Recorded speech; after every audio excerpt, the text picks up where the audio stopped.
хэрэгцээ бол үнэхээр байгаа юм байна. Одоо яг өнөөдөр энэ болж байгаа үйл явдал ч гэсэн илэрхийлж байгаа.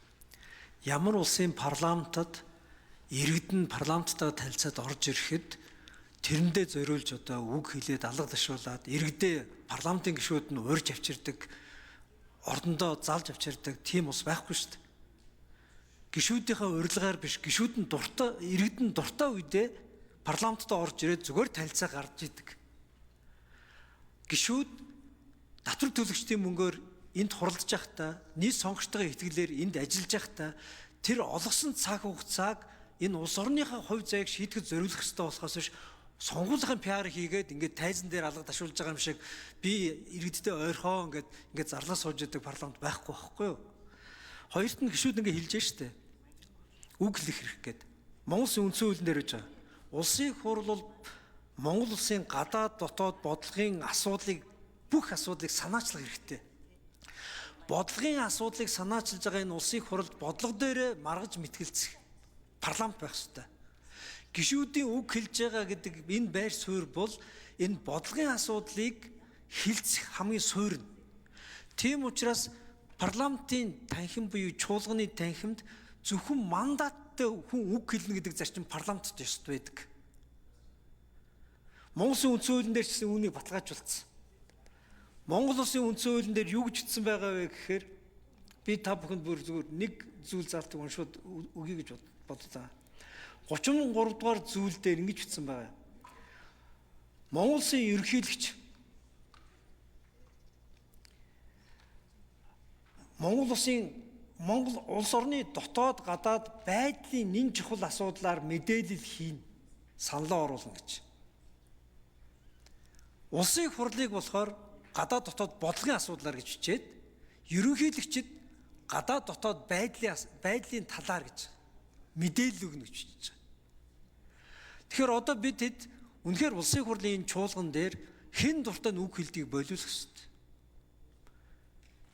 Улсын хурлын гишүүдээс бусад итгээд улсын хурлд мэдээлэл өгнө. Танилцуулгын саналаа оруулж болно. Улсын хурлын гишүүд бол үг хэлнэ. Энэ үг хэлхийн эрхийг биднээс энэ улсын хурлын чуулганаас гадагш гаргаж одоо түрүү жигшний хэлдгээр гүтгсэн, доромжилсан гэдгээр шүүхийн асуудал болгож болохгүй. Үзэл бодлоо илэрхийлээд, байр суурьаа илэрхийлээд, бодлогын асуудлаар мэтгэлцэж байгаа хүмүүс санаа бодлого хурц илэрхийлэх хэрэгцээ гарна. Энийг хэл хязгаард энэ чуулганыхаа дотор шийддэг байх хэрэгтэй. Тэгжээж парламентд ёс, парламентын дархлаа оршин тогтно. Дээр нь энэ улсын хурлын чуулганы зохион байгуулалтыг дахиад өөрчлөх хэрэгтэй. Ямар ч хуйлгүйгээр энэ дээр 3 сентий зарлаад яг феодализм шиг суулгаж байгаа. Ерөнхий сайдын суудал энд байж болохгүй шүү дээ.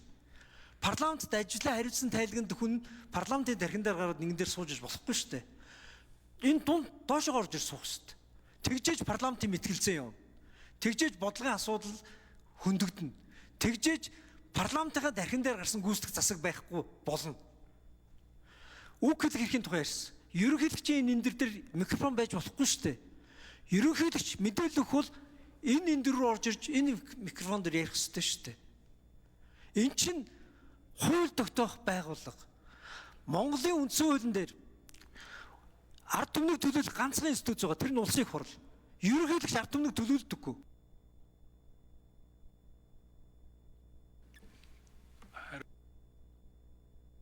За Бямцгтар хариулъя. За улсын хурлын гишүүд төрт ёс, түүх соёлынхаа уламжлалыг хүндэтгэх юм билүү дээдлэн гэж нэг тангаар өргөдөг санагдчихэ.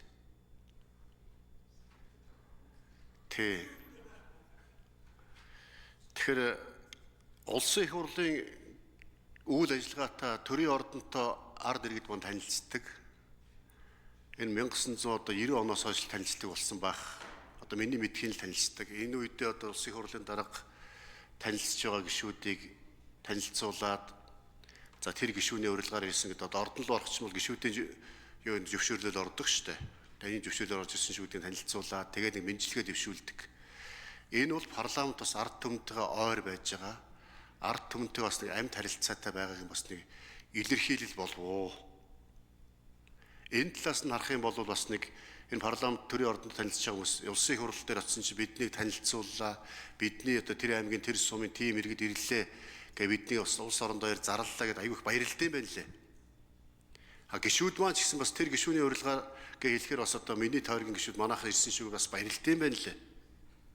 Ийм байдлаар бас нэг парламент иргэдийн хооронд ард иргэдийн хооронд бас нэг амьд харилцаа халуун дотн уур амьсгал бий болгож ивэл нэгтэй буруу зүйл биш байх.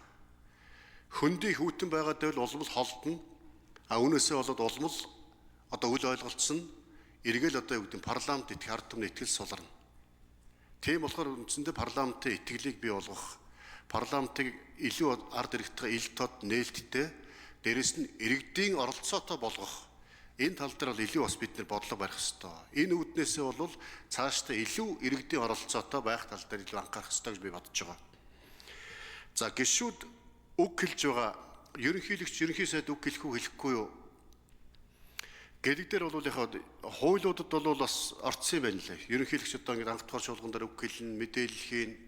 Ерөнхий сайд одоо бол тийм асуудал дээр бас үг хэлнэ гэдэг. Энэгээр явдаг гадна дотны бас зочид гээч ч гэсэн бол парламент дээр үг хэлдэг. Монгол улсад зөвхөн их хурлын гишүүн үг хэлдэг, бусд нь үг хэлэх эрхгүй гэсэн зохицуулт манай үндсэн хууль болон их хурлын тухай хуулиуд байдаг, уламжлалт юм явж ирсэн. Гадна дотны парламент ч гэсэн бас тийм Америкийн нэгдсэн улсын парламент ч гэсэн бас одоо ерөнхийлөгч нь тэгээ дээрээс нь гадна дотны зочид нөгөө хэлжил байдаг юм байна лээ. Тийм болохоор бид нэр бас нэг тийм онцгойлох гээд их зөв буруу юу? Энийг одоо хэрвээ шаардлагатай бол манай гишүүд өөрсдөө хууль санаачлаад тэрийн их хурл дээр одоо солонхоор шийдээд явах боломжтой. Бид нар ч юм бол асуудал бол орж ирдэг чөлөөтэй санал хуулиа санаачилдаг, чөлөөтэй зарчмын төр саналаа гаргадаг, энийгээ олонхоор шийдээд явдаг. Энэ зарчмаар одоо манай Тэмүүжин За Монгол Улсын их хурлын чуулганы хурлааны дэгийн тухай хуулийн 36-гийн 7 заасны дагуу шаардлагатай тохиолдолд хуралдааныг дараалагч 1 цагаар сунгаж болно гэсэн